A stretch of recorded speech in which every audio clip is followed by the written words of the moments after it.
علاج کی ترتیب پر جیسے جیسے مریض آتے گئے،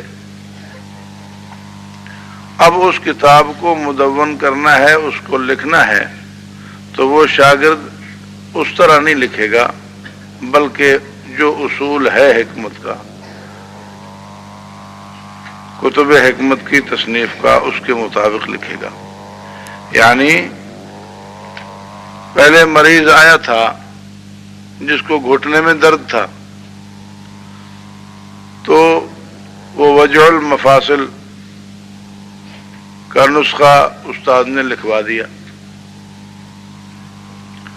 بعد میں کوئی آیا جس کو کان میں تکلیف تھی،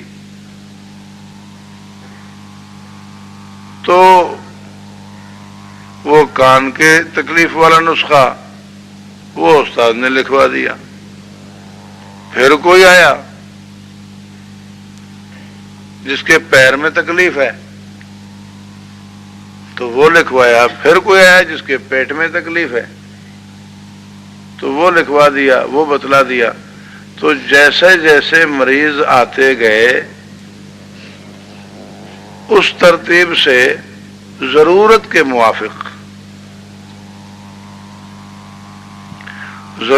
موافق وہ نسخے بتلائے گئے، لیکن جب کتابی شکل میں اس کو لے آنا ہے تو اب یوں نہیں ہوگا کہ پہلے گھٹنوں کے علاج کو لکھا جائے، پھر کان کے علاج کو لکھا جائے، پھر پیر کے علاج کو لکھا جائے، پھر پیٹ کے علاج کو لکھا جائے۔ یوں نہیں لکھا جائے گا، بلکہ پھر ترتیب اصولی ہوگی۔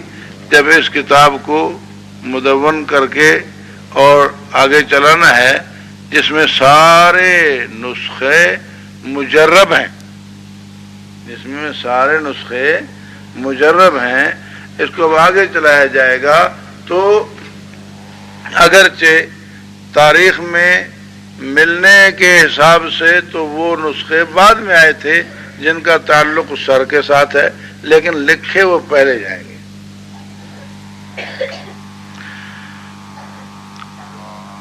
اور اگرچہ ملنے کے حساب سے وہ نسخے جن کا تعلق ٹانگوں پیروں کے ساتھ ہے وہ پہلے تھے، لیکن لکھے وہ بعد میں جائیں گے، اور سر سے لے کر پیروں تک ترتیب چلائی جائے گی۔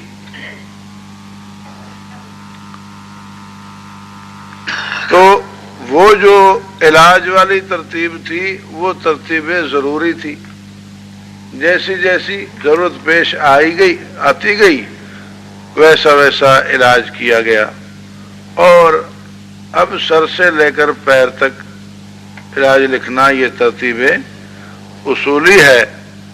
تو ترتیب نزولی جو ہے وہ ترتیب ضروری ہے علاج کی طرح، جیسی جیسی ضرورت آتی گئی اس کے موافق آیات کا نزول ہوتا گیا، اور ترتیب رسولی جو ہے یہ ترتیب اصولی ہے کہ لوح محفوظ میں قرآن کریم اس ترتیب سے ہے جیسے آج ہمارے ہاتھوں میں موجود ہے۔ اس میں آپ دیکھیں، یہ سورۃ البقرہ سب سے بڑی سورت ہے قرآن کریم میں، سب سے بڑی سورت۔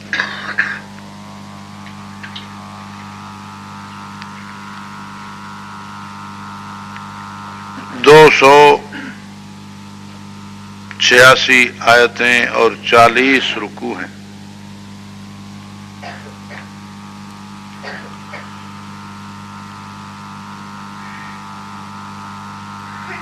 آتا ہے کہ جو کوئی اس میں سے 10 آیتیں سونے سے پہلے پڑھنے کی عادت رکھے، 4 آیتیں شروع کی، یہ وَبِالْآخِرَةِ هُمْ يُوقِنُونَ تک،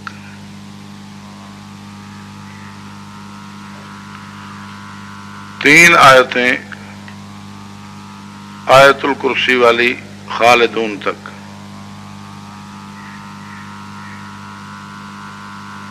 اور 3 آیتیں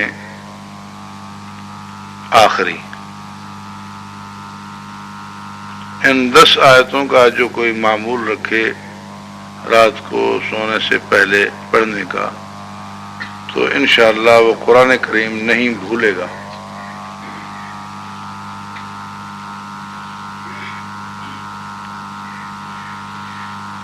اور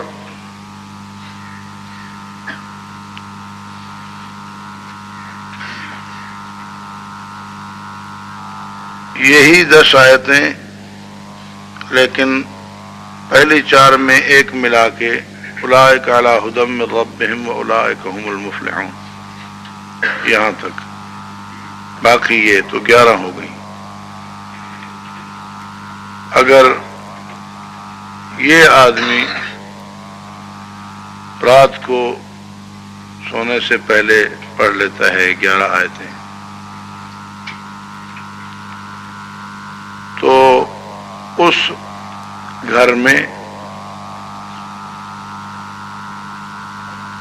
اس رات انشاءاللہ باہر سے کوئی چور، کوئی ڈاکو، کوئی دشمن وہ نہیں گھس سکتا، حفاظتی قلعہ ہو جاتا ہے. بلکہ ہمارے مشائخ تو یہ فرماتے ہیں کہ اگر اس پڑھنے کی عادت والا آدمی جس محلے میں ہو اس محلے میں ہی کوئی ایسی پریشانی پیش نہیں آتی.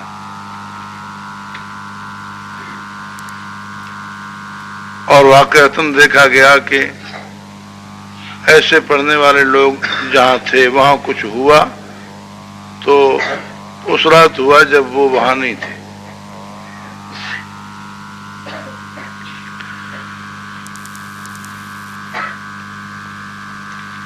حفاظتی حصار جو ہمارے بزرگ بتلاتے ہیں، الحمد شریف اور یہ الف لام میم مفلحون تک اور آمن الرسول یعنی آخری 2 آیتیں اور 4 قل، ان کو 7 حصار کہتے ہیں.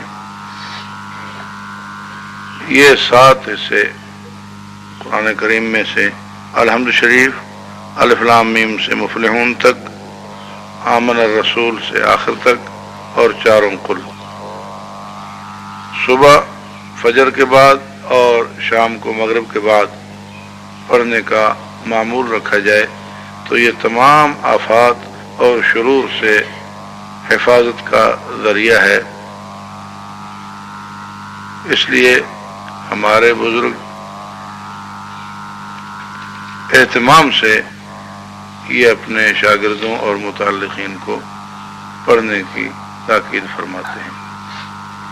اور آپ سے بھی ہو سکے تو آسان ہے، اس کا معمول رکھا کریں، انشاءاللہ تمام پریشانیوں سے اللہ تعالی حفاظت فرمائیں گے. آیت الکرسی چونکہ مستقل حصار ہے، وہ اس حصار کا حصہ نہیں. ویسے آیت الکرسی مستقل طور پہ حصار بھی ہے اور ہر نماز کے بعد پڑھنے سے اللہ تعالیٰ اس آدمی کی موت کے معاملے کو بھی آسان فرمائیں گے، موت کے وقت بھی اسے تکلیف نہیں ہوگی. الف لام میم حروف مقطعات میں سے ہے. میں نے عرض کیا تھا کہ خود علماء کے لیے یہ آزمائش ہے، جن کو علم کا لطف محسوس ہے، لذت محسوس ہے، ان کے لیے یہ خود امتحان ہے کہ بس مت پوچھو، آگے چلو. ذالک الکتاب لا ریب فیہ، یہ وہ کتاب ہے نہیں کوئی شک اس میں. تعظیماً اسم اشارہ قریب کے بجائے بعید لایا گیا. ھدی للمتقین رہبری ہے ڈرنے والوں کے لیے،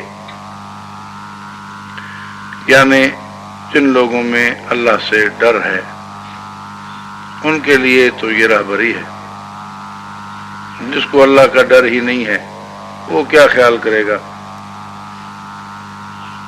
اس کو بتلانا نہ بتلانا برابر ہے. کل میں نے عرض کیا تھا تقویٰ کا ایک معنی ڈرنا، ایک معنی بچنا، اور ایک معنی ہے پرہیزگاری اختیار کرنا جو اثباتی معنی ہے، اور پھر وہ صفات آگے بیان ہوتی ہیں.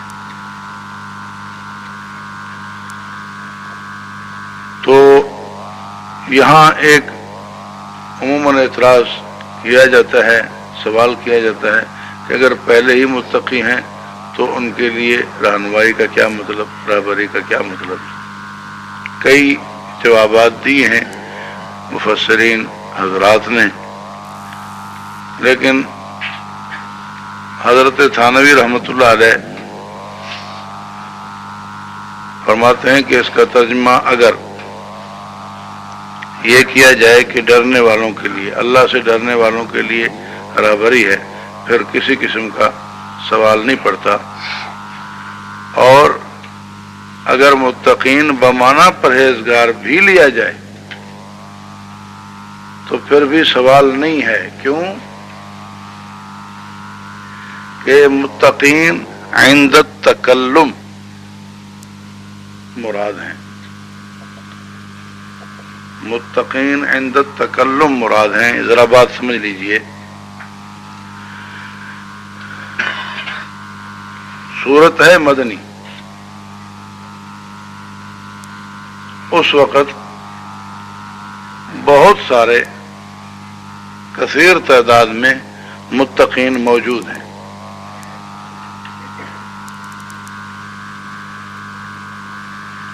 تو فرمایا جا رہا ہے کہ یہ جو متقی پیدا ہوئے ہیں نا، یہ اسی قرآن کی برکت سے ہوئے ہیں. ان متقین کو تیار کرنے والی کتاب وہ یہی ہے. جیسے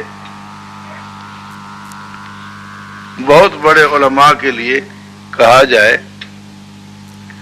کہ ان علماء کو پڑھانے والے یہ حضرت ہے، تو اس کا مطلب یہ نہیں ہے کہ یہ علماء بن کر بعد میں پڑھنے بیٹھیں گے.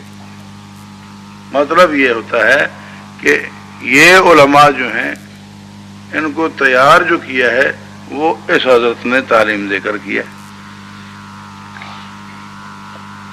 یہ جو علماء ہیں ان کا نصاب یہ ہے. تو اس کا مطلب یہ نہیں ہے کہ یہ عالم ہو کر بعد میں یہ نصاب پڑھیں گے. مطلب یہ ہے کہ یہ جو عالم بن گئے ہیں یہ نصاب پڑھ کر بنے ہیں. سمجھ آ رہی ہے بات؟ تو اللہ تبارک و تعالی ان متقین کو پیش فرما کر کہ جن میں یہ خصلتیں موجود ہیں، یہ جو متقین عند التکلم ہیں، جب بات ہو رہی ہے اس وقت یہ جو متقین ہیں یہ اسی قرآن سے تیار ہوئے ہیں. اب کسی کو شوق ہے ان کی طرح متقی بننے کا تو وہ اسی قرآن کریم کو اپنا پیشوا بنا لے اور اس قرآن کریم کے مطابق چلے، وہ متقی بن جائے گا. دیکھو یہ جو متقین ہیں ان کو راہ بتلانے والی کتاب، ان کو اس درجے پہ پہنچانے والی کتاب وہ یہی ہے.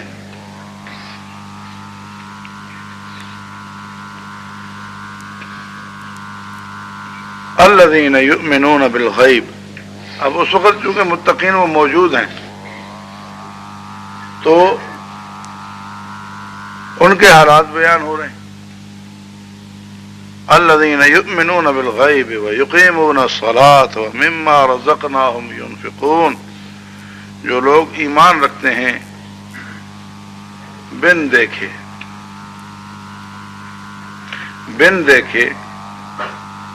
یا جو لوگ ایمان رکھتے ہیں مخفی چھپی ہوئی چیزوں پر. یہ بن دیکھے ترجمہ بھی کیا جاتا ہے، چھپی ہوئی چیزیں بھی ترجمہ کیا جاتا ہے۔ میں نے کل عرض کیا تھا کہ عربی کا حق کوئی زبان ادا نہیں کر سکتی۔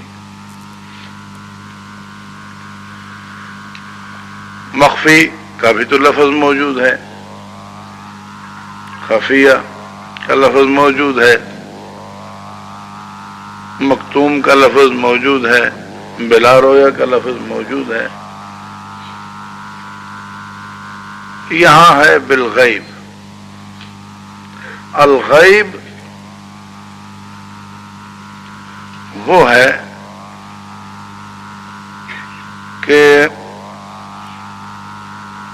حواس ظاہریہ اور حواس باطنیہ کے ذریعے جو چیز معلوم نہ کی جا سکے، نہ حواس ظاہرہ سے نہ حواس باطنہ سے، یعنی علم کے جو وسائل عادیہ ہیں، عادتاً جو ذرائع علم ہیں، وسائل علم ہیں، ان کے ذریعے جو چیز معلوم نہ کی جائے اسے الغیب کہتے ہیں۔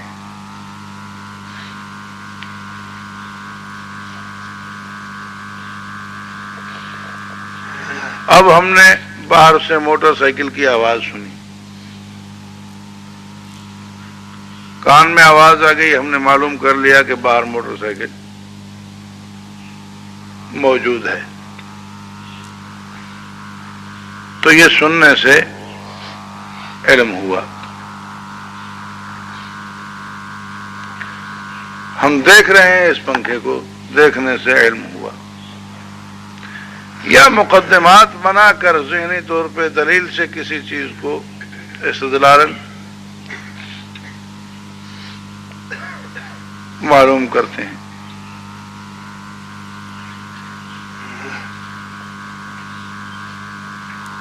یا تجربے سے کوئی بات معلوم ہوتی ہے۔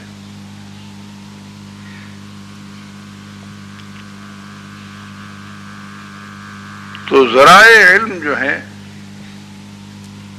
عادتاً ان کے ذریعے جو چیز آتی ہے وہ غیب نہیں۔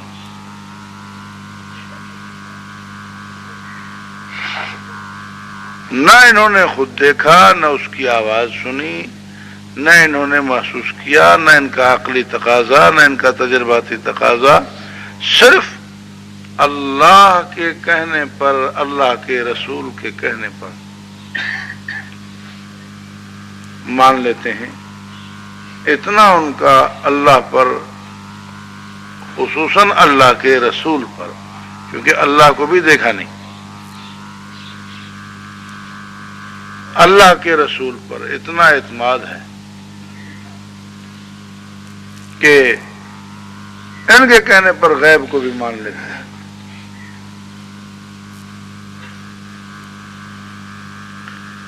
وَيُقِيمُونَ الصَّلَاةَ، اب اس غیب میں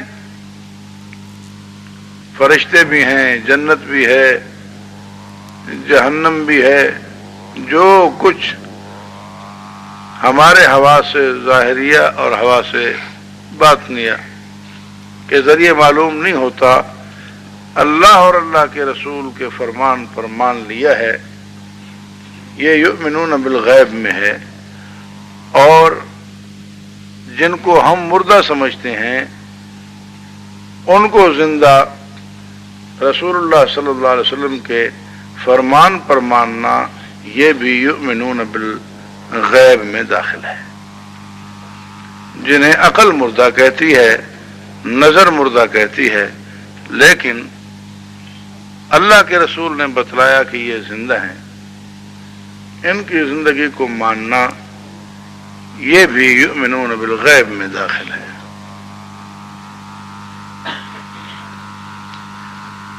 وَإِن مِّن شَيْءٍ إِلَّا يُسَبِّحُ بِحَمْدِهِ، ہر چیز کو اللہ کی تسبیح کرنے والا ماننا کہ اللہ نے فرما دیا ہے، اللہ کے رسول نے فرما دیا ہے۔ وَإِن مِّن شَيْءٍ إِلَّا يُسَبِّحُ بِحَمْدِهِ، ولکن لا تفقہون تسبیحہم، اس پر ہر چیز کو اللہ کی تسبیح کرنے والا ماننا یہ بھی اس میں ہے۔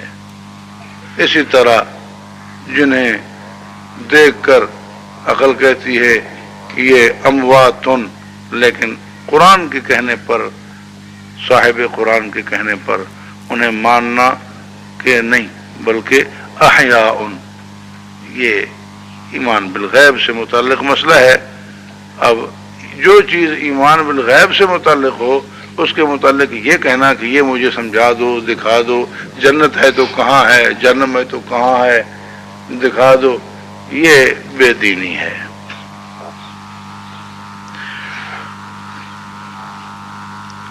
اپنی آنکھوں سے دیکھے پر اتنا یقین نہ ہو جتنا رسول اللہ صلی اللہ علیہ وسلم کی زبان پر ہو، یہ ہے ایمان بالغیب۔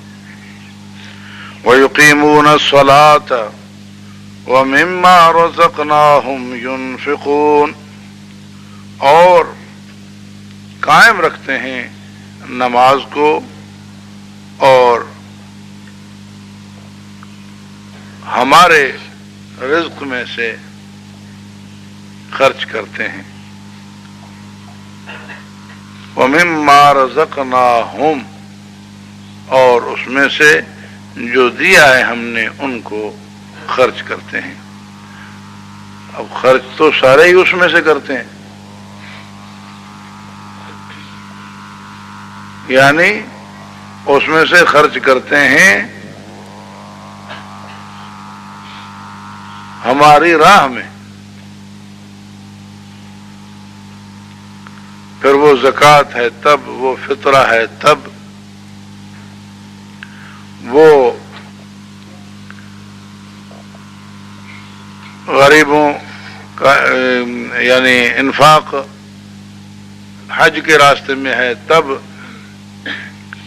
اگر وہ نفقات واجبہ کی ادائیگی کی صورت میں ہے تب،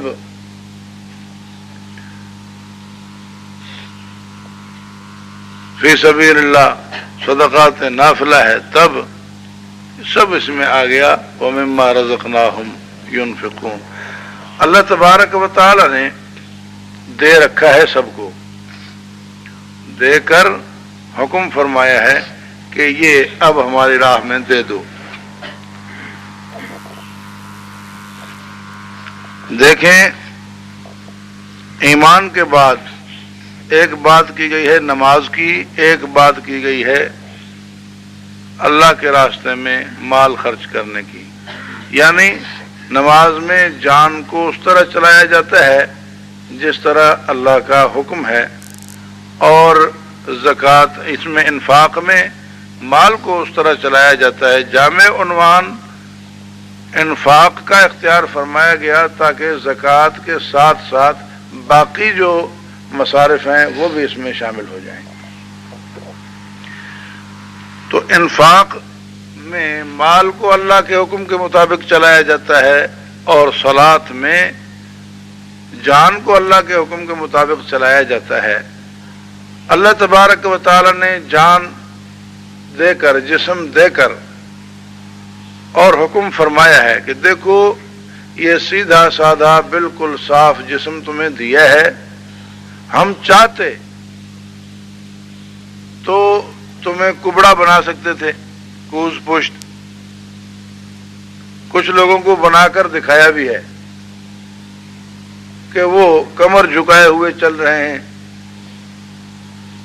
اگر چاہتے تو تمہیں منہ کے بل چلا دیتے، تمہیں جھکا دیتے، لیکن تمہیں جھکایا نہیں، تمہیں سیدھا بنایا ہے اور حکم دیا ہے کہ ہمارے حکم سے آ کر روزانہ نماز میں جھک جایا کرو اور اللہ کے سامنے اپنی عاجزی کا اظہار کر لیا کرو کہ اللہ اگر ہمیں آپ یوں بنا دیتے تو تجھ سے پوچھنے والا کوئی نہیں تھا۔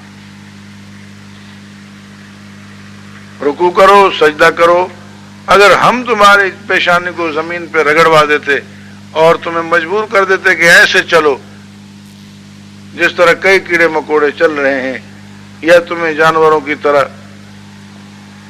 اس طرح چلنے پہ مجبور کر دیتے کہ پیروں کے ساتھ ہاتھوں پر بھی چلنا پڑتا، تو کر سکتے تھے، یا جھکا دیتے رکوع کی کیفیت میں تو کر سکتے تھے، لیکن نہ پیدائشی طور پہ تمہیں کبڑا کیا، نہ ہی اب کر رہے ہیں۔ خود ہی اپنے مرضی سے آ کر جھک جایا کرو، اللہ کے حکم کی عزت کرتے ہوئے اس نعمت کا شکر ادا کیا کرو، ورنہ کئیوں کو پیدائشی طور پر بھی کبڑا بنایا گیا ہے اور کئیوں کو بعد میں بھی بنا دیا گیا ہے۔ پیدائشی طور پر جنہیں اللہ نے کبڑا بنایا وہ بھی اللہ کے خلاف کوئی فیصلہ کروا نہ سکے، کوئی درخواست، کوئی اپیل کر نہ سکے، اور بعد میں جن کو کبڑا بنا دیا گیا وہ بھی اللہ کے خلاف کوئی مقدمہ کہیں دائر کر نہ سکے، نہ کچھ کر سکیں گے، نہ مقابلہ کر سکتے ہیں، نہ کوئی بدلہ لے سکتے ہیں۔ ہمیں بھی اللہ بنا دے تو اللہ سے پوچھنے والا کوئی نہیں ہے، اس لیے اللہ کے شکر ادا کرتے ہوئے اور خود ہی آ کر اللہ کے دروازے جھک جایا کرو۔ یقیمون الصلاۃ میں یہ تعلیم دی گئی، اور مما رزقناہم ینفقون، متقین کی صفت بتلائی گئی ہے کہ وہ اللہ کے راستے میں خرچ کرتے ہیں، اپنی روزی میں سے، اپنے رزق میں سے اللہ پاک کی راہ میں خرچ کرتے ہیں۔ اگر پیدائشی طور پہ اللہ تعالیٰ کچھ نہ دے اور بالکل مفلس پیدا کرے، اللہ سے پوچھنے والا کوئی نہیں ہے۔ ہاں دے کر بعد میں تباہ و برباد کر دے، زمینیں اناج اگانا چھوڑ دیں، کئیوں کی زمینیں بیکار ہو گئیں، بے آباد غیر آباد ہو گئیں، دکان میں کاروبار میں گھاٹا پڑ جائے، نقصان پڑ جائے، فصل تباہ ہو جائے، بیماری ایسی لگ جائے کہ سب کچھ خرچ کر دو پھر بھی صحت نہ ہو، لاکھوں روپے سب لگ گئے، گھر بھی، زیور بھی، ہر چیز بیچ دی، پھر بھی جان نہ چھوٹی، تو یوں بھی ہو سکتا ہے۔ اور اس کے لیے نہ کوئی بڑا انتظام کرنا پڑتا ہے اللہ کو، نہ کوئی انتظار کی ضرورت ہے، بڑے بڑے تندرست بیٹھے بٹھائے، اچانک فالج گرا، تباہ برباد ہو گئے، ٹوٹ پھوٹ گئے، فصل تیار ہوئی، اچانک اولے برسے، کہیں آگ لگ گئی، ساری فصل گئی۔ قرآن کریم میں تو اس سے کئی قصے واقعات مذکور ہیں، لیکن یہ ظاہری طور پہ نظر آنے والی چیزیں ہیں کئی ہمارے سامنے۔ تو اللہ تبارک و تعالی نے متقین کی صفات بتلائی ہیں، ان میں سے پہلی یہ ہے کہ وہ ایمان بالغیب رکھتے ہیں، یعنی غیب پر یقین رکھتے ہیں، رسول اللہ صلی اللہ علیہ وسلم پہ اعتماد کرتے ہوئے ان کے کہنے پر جیسے وہ فرما دیں بس سچ ہے۔ پہلی بات یہ ہے کہ اپنی آنکھوں سے، اپنے کانوں سے، اپنے حواس سے زیادہ اعتماد اللہ کے اور اللہ کے رسول کے فرمان پر ہو، پہلی بات یہ ہے۔ اور اس کے بعد عملی دنیا میں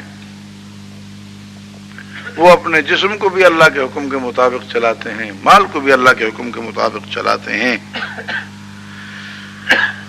والذین یؤمنون بما انزل الیک وما انزل من قبلک وبالآخرۃ هم یوقنون، اور جو لوگ ایمان رکھتے ہیں اس چیز پر جو نازل کی گئی ہے تیری طرف رسول اللہ صلی اللہ علیہ وسلم سے فرمایا جا رہا ہے، وما انزل من قبلک، اور جو کچھ نازل کیا گیا ہے تجھ سے پہلے، وبالآخرۃ هم یوقنون، اور آخرت پر وہ لوگ یقین رکھتے ہیں۔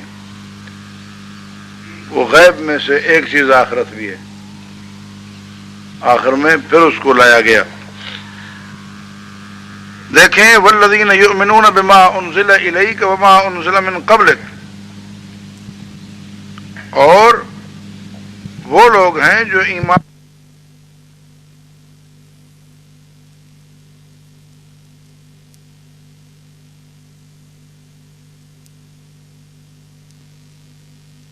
دیا کہ جو کچھ آپ کی طرف نازل کیا گیا اسے بھی مانتے ہیں، اور جو آپ سے پہلے نازل کیا گیا اسے بھی مانتے ہیں۔ یہ نہیں فرمایا کہ آپ کے بعد بھی جو نازل ہوگا اسے بھی مانیں گے، کیونکہ اللہ کو یقیناً معلوم ہے، اللہ کو قطعاً معلوم ہے، کیونکہ نازل کرنے والا وہ خود ہے، اسے پتہ ہے کہ میں آپ کے بعد کسی پر کچھ نازل کروں گا ہی نہیں، اس لیے اس کا تذکرہ ہی نہیں لایا گیا۔ اور ختم نبوت کی یہ بہت بڑی واضح دلیل ہے کہ رسول اللہ صلی اللہ علیہ وسلم پر نازل ہونے والی چیز اور پہلے نازل ہونے والی چیز پر ایمان، یہ متقین مومنین کی شان بتلائی گئی، بعد میں آنے والی کوئی چیز نازل ہونے والی کا بیان نہیں فرمایا گیا، کیونکہ ہے ہی کچھ نہیں۔ اور آخرت پر وہ لوگ یقین رکھتے ہیں۔ بھئی اگر آخرت پر یقین ہو، حساب کتاب پر یقین ہو، یقین کامل، اللہ تعالی ہم سب کو نصیب فرمائے، تو پھر اللہ کی نافرمانی نہیں ہوتی۔ یقین میں کمزوری آ جاتی ہے، ایمانی کمزوری ہے کہ پھر اللہ کی نافرمانیاں ہوتی ہیں۔ فرمایا جن لوگوں کو یقین ہے، اولئک علی ھدی من ربہم واولئک ھم المفلحون، وہی لوگ ہیں ہدایت پر اپنے رب کی طرف سے، اور وہی لوگ ہیں پورے کامیاب۔ وہی لوگ ہیں، یہاں تنوین تعظیم کی لیتے ہیں مفسرین حضرات کہ کامل ہدایت پر، بڑی ہدایت پر، تنوین تعظیم کے ساتھ۔ وہی لوگ ہیں کامل ہدایت پر اپنے رب کی طرف سے، اور وہی لوگ ہیں پورے کامیاب۔ تو اب یہ جو کامیاب لوگ پیدا ہوئے ہیں، یہ جو ہدایت پر ہیں، یہ تیار ہوئے ہیں، ان کی تیاری والی کتاب، ان کی رہنمائی والی، جس نے ان کی رہنمائی کی ہے، وہ یہ کتاب ہے قرآن کریم۔ تو اب جن کو ان کے پیچھے آنا ہے وہ اس کتاب کو سینے لگا لیں۔ تو وہ لوگ جو اس وقت متقین ہیں، اس وقت جو یقیمون الصلاۃ، نماز قائم کرنے والے، اس وقت جو اللہ کے راستے میں خرچ کرنے والے، اس وقت جو ایمان بالغیب رکھنے والے، اس وقت جو رسول اللہ صلی اللہ علیہ وسلم پر نازل ہونے والے اور پہلے نازل ہونے والی کتابوں پر ایمان رکھنے والے، اس وقت جو آخرت کا یقین رکھ کر آخرت کے لیے تیاری کرنے والے، اس وقت جو عظیم ہدایت پر، اس وقت جو پورے کامیاب، وہ کون ہیں؟ کہہ دو نا، وہ کون ہیں؟ وہ متقین صحابہ ہیں۔ اب جو ان کی طرح متقی بننا چاہے، یعنی ان کے نقش قدم پہ چلنا چاہے، جنہیں یہ اچھے لگتے ہوں، تو وہ اس قرآن کو اپنا لے۔ اللہ تعالیٰ فرماتے ہیں کہ ان متقین کے لیے نصاب یہ ہے، اس نصاب سے یہ تیار ہوئے۔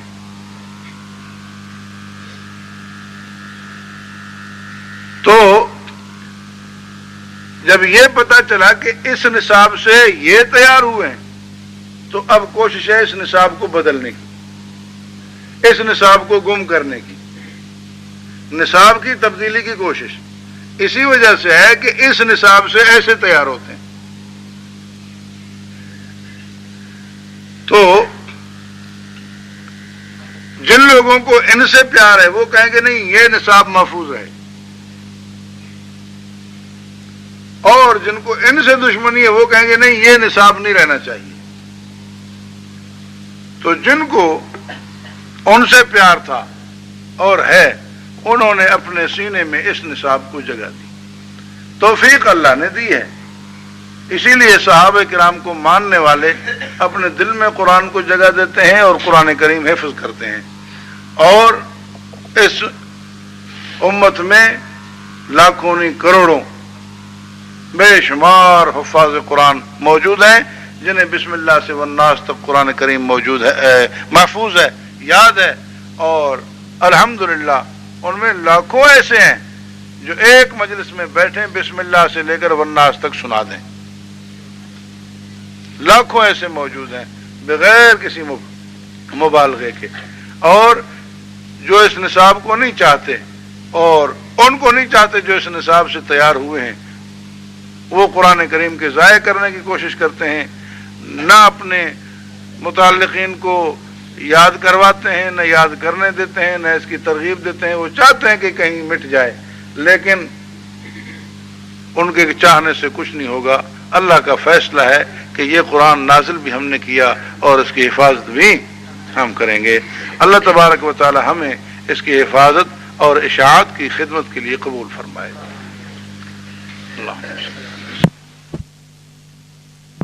الشیطان الرجیم بسم اللہ الرحمن الرحیم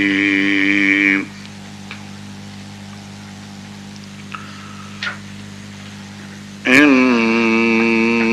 الذین کفروا سواء علیہم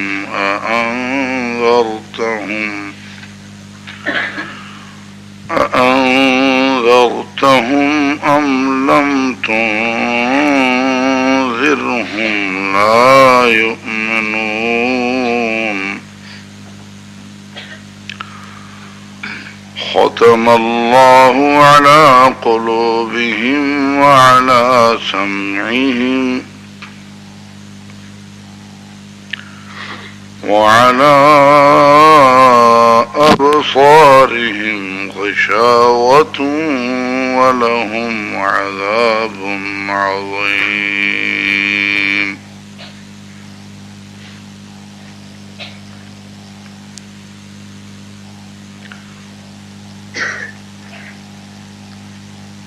صدق الله العظيم اللهم صل على سيدنا ومولانا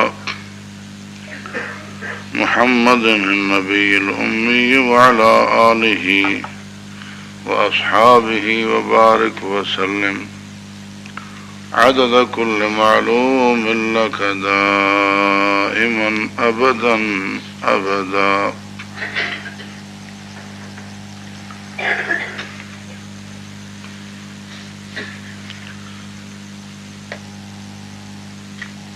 سورة الفاتحة میں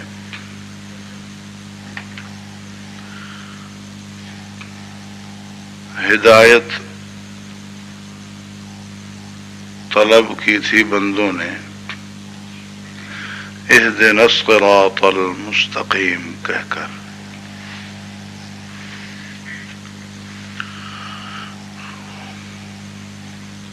اس کے جواب میں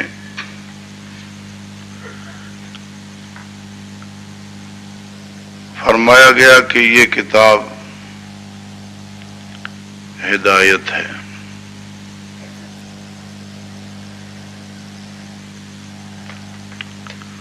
وضاحت یہ بھی فرما دی گئی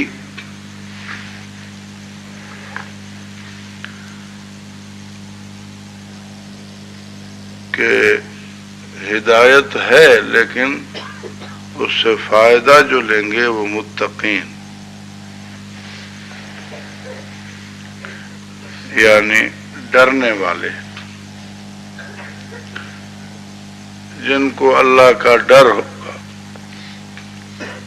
وہ تو اس سے فائدہ حاصل کر سکیں گے، اللہ کی رضا والی چیزیں معلوم کر کے اپنائیں گے اور اللہ کی ناراضگی والی چیزیں معلوم کر کے ان سے اجتناب کریں گے۔ لیکن جن کو اللہ کا ڈر نہیں ہے وہ اس سے فائدہ حاصل نہیں کر سکیں گے۔ یہ اس بنا پر جب متقین کا ترجمہ ڈرنے والے کیا،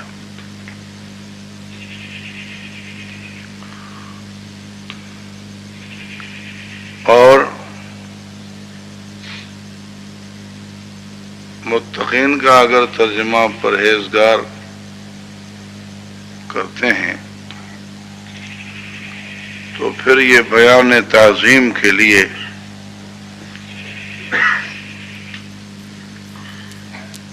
ہوگا کہ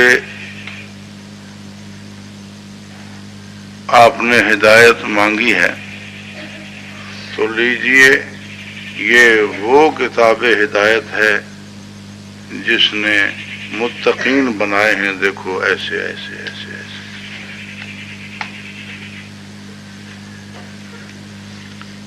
ایسے ایسے پرہیزگار بنا دیے ہیں جو آپ کو نظر آ رہے ہیں کہ یؤمنون بالغیب ویقیمون الصلاۃ ومما رزقناہم ینفقون، جن کی یہ صفات ہیں، ایسے کامیاب لوگ، کامیاب افراد وہ اسی کتاب ہدایت کے ذریعے بنے ہیں۔ تو لیجئے یہ عظیم کتاب ہدایت حاضر ہے۔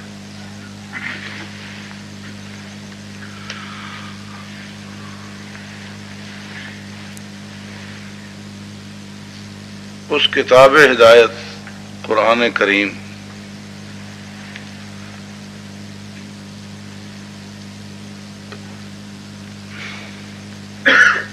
کی نسبت سے لوگ تین طرح کے ہوئے۔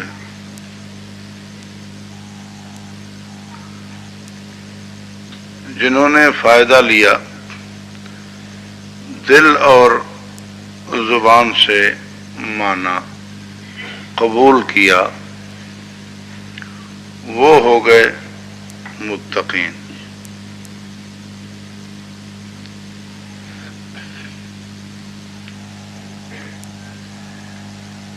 دل سے، زبان سے، جوارح سے، ہر طرح جنہوں نے تسلیم کیا۔ ذہن میں رہے کہ تقوی ایمان ہے۔ التقوی ہاہنا، تقوی ایمان ہے۔ ادنا درجہ تقوی کا ایمان ہے، جو تقوی کا معنی ہے بچنا، اللہ سے ڈرنا، یا وہ اچھی صفات جو جنت میں لے جانے والی ہیں انہیں اپنانا۔ تو اس کا پہلا درجہ، بنیاد جو ہے وہ ایمان ہے۔ آگے جتنا بڑھتا جائے گا اتنا اس کا اثر بھی بڑھتا جائے گا۔ صرف دل میں ہے اور اس کی تصدیق لسانی ہے، اقرار لسانی ہے، تصدیق قلبی ہے، تو اس کا نام ایمان ہے۔ پھر جوارح پر بھی آ جاتا ہے۔ ایک بات جو سمجھنے والی ہے کہ تقوی کی بنیاد ایمان ہے، لیکن ہر مومن کو متقی کہا نہیں جاتا۔ تقوی کی بنیاد ایمان ہے، لیکن ہر مومن کو متقی کہا نہیں جاتا۔ یہ ویسے ہی ہے جیسے آپ کہتے ہیں کہ تصدیق قلبی اور اقرار باللسان یہ ایمان ہے، اس کے باوجود کئی روایات میں ایمان کی نفی، جس کو آپ نفی کمال پہ محمول کرتے ہیں، کہ بھی کامل مومن نہیں۔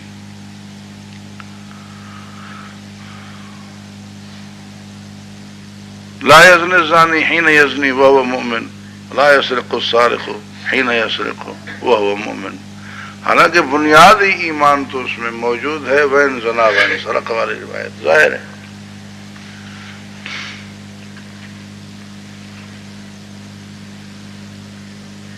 اس کو ایک آسان مثال سے سمجھیں کہ مال کی، دولت کی بنیاد ہے کرنسی۔ ہمارے پاکستان میں 1 روپیہ یہ دولت کی بنیاد ہے۔ جس کے پاس 100 ہے تو 100 روپیہ ہے، 1000 ہے تو 1000 روپیہ ہے، لاکھ ہے تو لاکھ روپیہ ہے، کروڑ ہے تو کروڑ روپیہ ہے، ارب خرب ہے تب بھی ارب خرب روپیہ ہے۔ تو دولت کی بنیاد کیا ہوئی؟ 1 روپیہ۔ اب روپیہ جو ہے یہ دولت کی بنیاد ہے۔ جس کے پاس 1 روپیہ ہے تو دولت کی بنیاد تو اس کے پاس موجود ہے، لیکن اس کو دولت مند کوئی نہیں کہتا۔ یا کہتا ہے کوئی؟ دولت مند آدمی ہے، اس کے پاس 1 روپیہ ہے، کہے گا کوئی؟ نہیں۔ چند روپے ہوں تب بھی کوئی نہیں کہتا.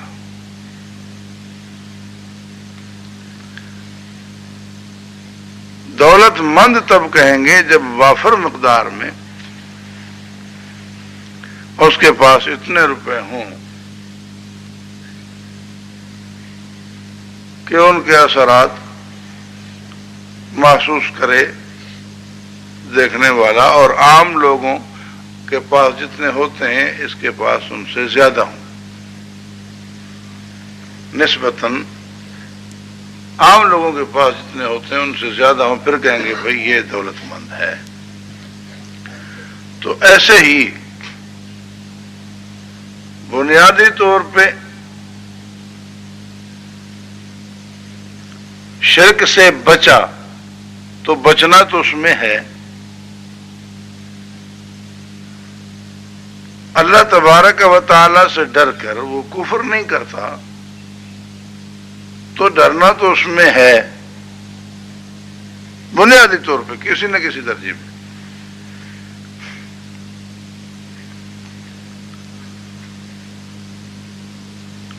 اور اللہ کی توحید کو تسلیم کرتا ہے، عقائد اسلامیہ کو، ضروریات دین کو تسلیم کرتا ہے، تو وہ چیزیں جو جالب ہیں منفعت کی، جنت کی طرف لے جانے والی ہیں، تقوی کی، وہ چیزیں بنیادی طور پر تو اس میں ہیں.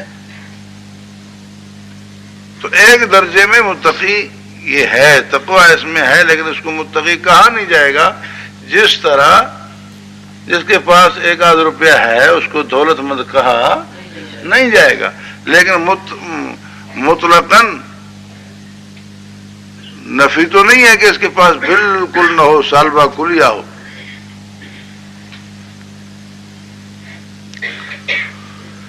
جب کہا جائے گا دولت مند، اس کی وہ اوصاف بیان کی جائیں گے تو پھر اس وقت وہی ہوں گی جو زیادہ دولت والوں کی ہوتی ہیں. اس لیے جب متقی فرمایا گیا ہے تو اس کی صفات وہ بیان کی گئی ہیں جو زیادہ ایمان والوں کی ہیں.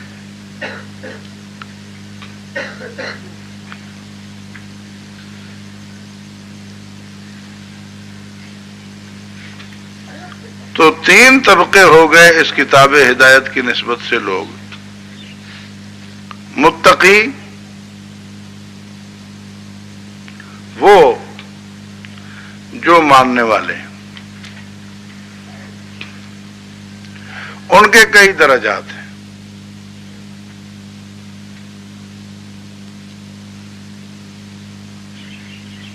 کم از کم درجہ ضروریات دین کو ماننے والا ہے جو کبھی نہ کبھی جنت میں جائے ہی جائے، اور کامل درجہ وہ ہے جس کو ایمان کے ساتھ ساتھ ظاہری اعمال یعنی ایمان کی تاثیر بھی نصیب ہے جوارح پر. دیکھنے میں ہی صاف محسوس ہو رہا ہے کہ واقعی ایمان کی دولت اس کے پاس زبردست موجود ہے. وہ ظاہری طور پر بھی پابند ہے، دل میں بھی پابند ہے.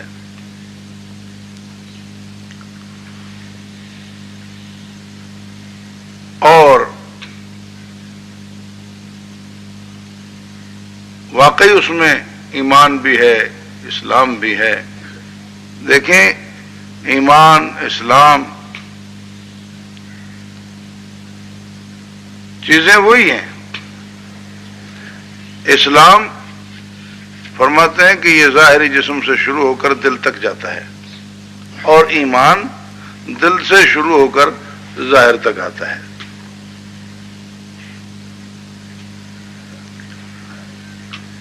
اس کی آسان مثال یوں سمجھیں، یہ آپ کے سامنے گزر رہا ہے پیر گوٹ روڈ. یہاں سے چلتا ہے، اس کا نام پیر گوٹ روڈ ہے،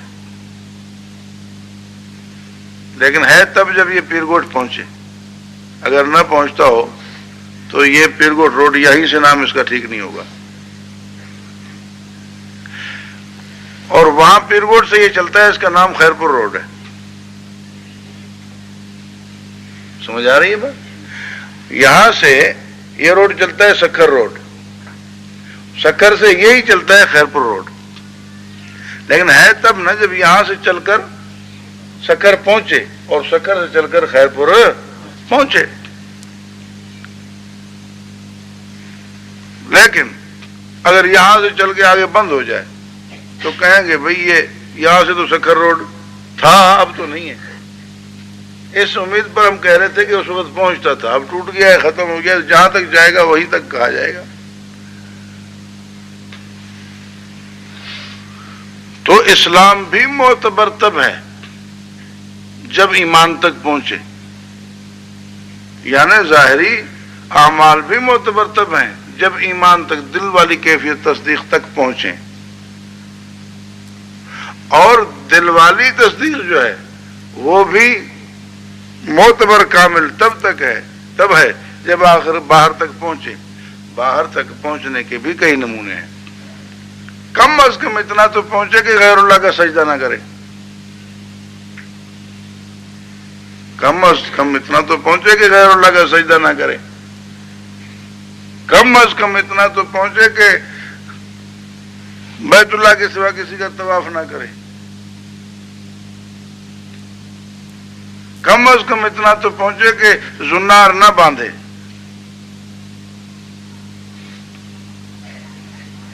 کیونکہ کچھ اعمال بھی وہ ہیں جو کفار کا خاصہ ہیں، ان اعمال کے ذریعے بھی آدمی کافر ہو جاتا ہے.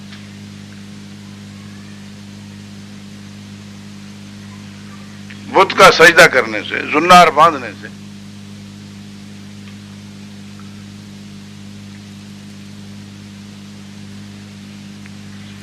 تو روڈ اگرچہ ٹوٹ پھوٹ کر ہی صحیح، لیکن وہاں تک پہنچے تو صحیح، تبھی منسوب ہوگا کہ یہ وہاں کا روڈ ہے. تو یہ روڈ ایک ہی ہے، یہاں سے وہاں تک پہنچتا ہے، یہاں اس کا نام سکر روڈ ہے. وہاں سے یہاں تک پہنچتا ہے، وہاں اس کا نام خیرپور روڈ ہے. ٹوٹ پھوٹ کر ہی صحیح، لیکن پہنچے تو صحیح، کسی نہ کسی درجے میں تو پہنچے.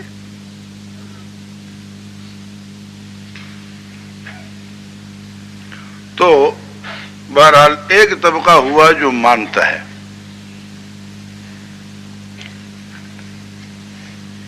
یہ مومن، مسلم، اور ان کا کامل نام ہے متقین.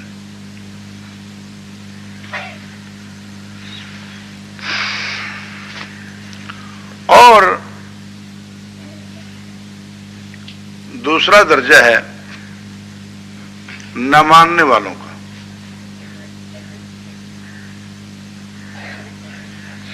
دوسرا درجہ ہے نہ ماننے والوں کا، قبول نہ کرنے والوں کا. ایک درجہ ہوا قبول کرنے والوں کا، اور ایک درجہ ہوا قبول نہ کرنے والوں کا.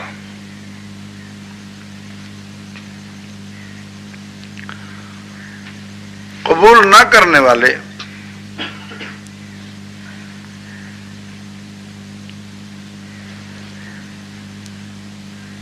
ان کے لیے لفظ استعمال ہوتا ہے کافر. لفظ کیا استعمال ہوتا ہے؟ کافر. کفر کا معنی ہے چھپانا. کفر کا اصلی معنی کیا ہے؟ چھپانا. تو کافر بھی کیونکہ حق کو چھپاتا ہے.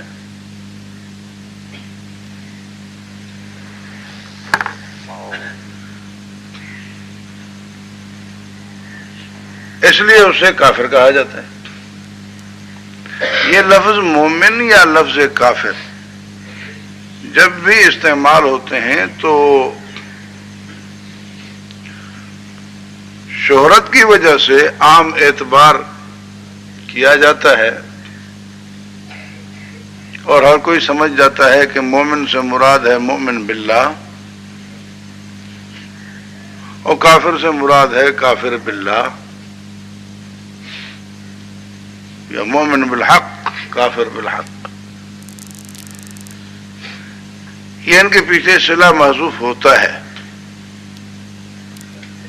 اور کثرت استعمال کی وجہ سے ہر ایک کو پتہ ہے، اس لیے وضاحت کی ضرورت نہیں پڑتی. لیکن کہیں کہیں ضرورت پڑ جاتی ہے اور وہاں وضاحت کر دی جاتی ہے.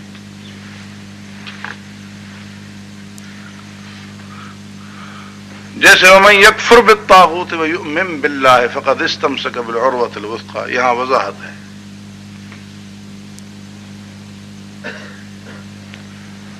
افبالباطل یؤمنون وبنعمت اللہ ہم یکفرون۔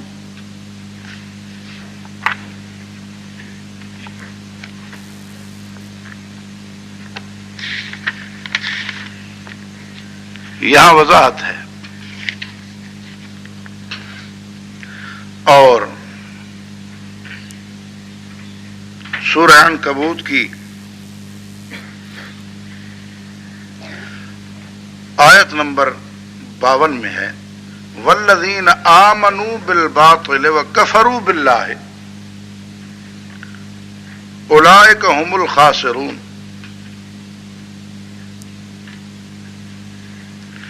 اب یہاں دیکھیں والذین آمنوا بالباطل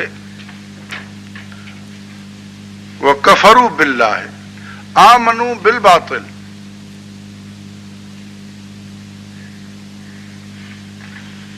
وکفروا باللہ اولئک هم الخاسرون۔ یا سورہ نساء میں یؤمنون بالجبت والطاغوت،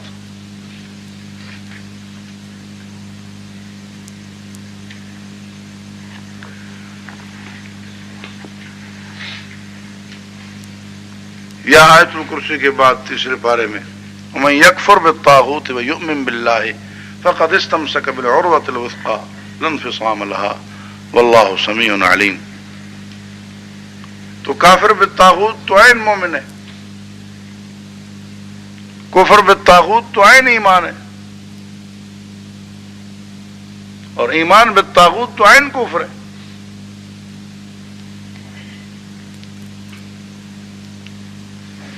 بہرحال یہ عموماً لفظ مومن استعمال ہو تو وہاں مومن بالحق، مومن باللہ مراد ہے، اور لفظ کافر استعمال ہو تو کافر بالحق، کافر باللہ مراد ہے۔ یہاں وہی ہے کہ جو لوگ اس کتاب ہدایت کو نہیں مانتے، حق کو نہیں مانتے،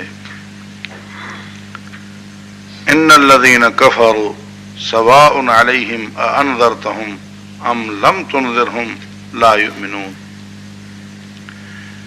کافر جن کا کفر ظاہر ہے، نہیں مانتے، دین حق کو قبول نہیں کرتے،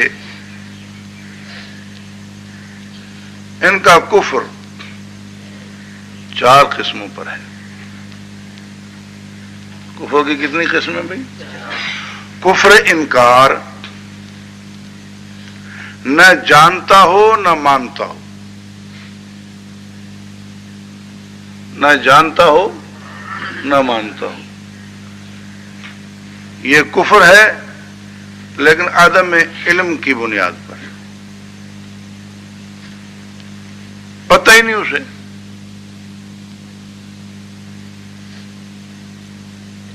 نہ دل سے جانے نہ زبان سے مانے۔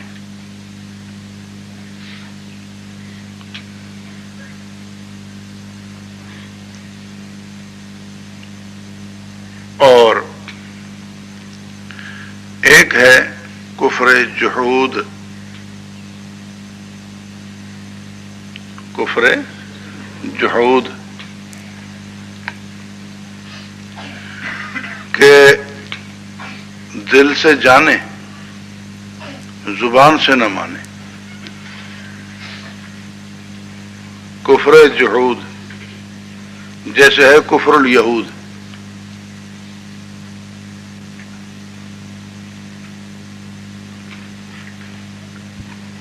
نشانیاں دیکھی ہیں